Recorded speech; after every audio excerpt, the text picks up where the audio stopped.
So for one of my recent videos where I talked about what the hip flexors are, a question I got was, how would you actually cue Anjaneyasana, or how do you practice Anjaneyasana?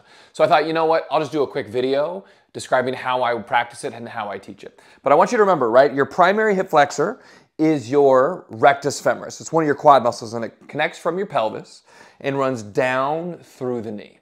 But when we take Anjaneyasana and we just work the hips forward and down, we're primarily getting into here, because if you came into it, you'd feel a concentrated location right here. So we're only getting this top little section, and the rest of it is being left unaffected. Okay, so how would I actually work this? The actual way to get into all of the hip flexors is to bring the hips back over your back knee. So in this case, it's my left knee. My hips are over my left knee, my left thigh is relatively vertical.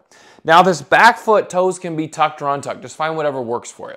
But you want to take that back foot and press it down into the floor like you're trying to dent the floor. So now you're starting to feel from your knee through your hip. Hold that with your left foot, keep pressing down, but pull forward like you're trying to kick forward. Or think, I'm trying to straighten my leg, but because the floor is there, it's not going to get there. Now my peace fingers, I'm going to grab my hip points and lift up. That is where we actually get into all of the hip flexors. Holding the hip points up, if I still want more, I can go forward, but you can see I'm not going to my full range. I can't go all the way down because my hip flexors are getting all the work.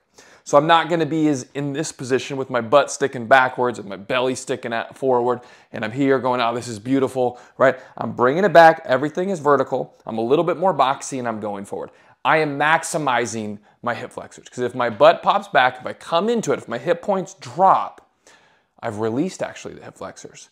So I want to come back. Again, what do? Stack the hips over the back knee. Front foot presses down and pulls forward.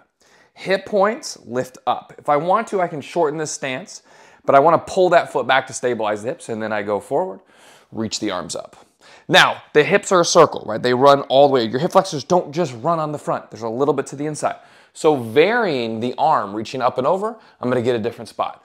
Twisting, I'm going to get a different spot, right? So don't be afraid to vary the arm position and the torso position. What we just don't want is the butt to pop back and the hip points to drop. Think of your pelvis like a bowl of water.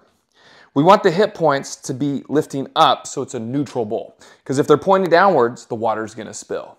If they're pointing too far up, the water's going to spill backwards. We want to keep the water in the bowl, which means that our stretch is going to be less Instagram worthy and more body worthy.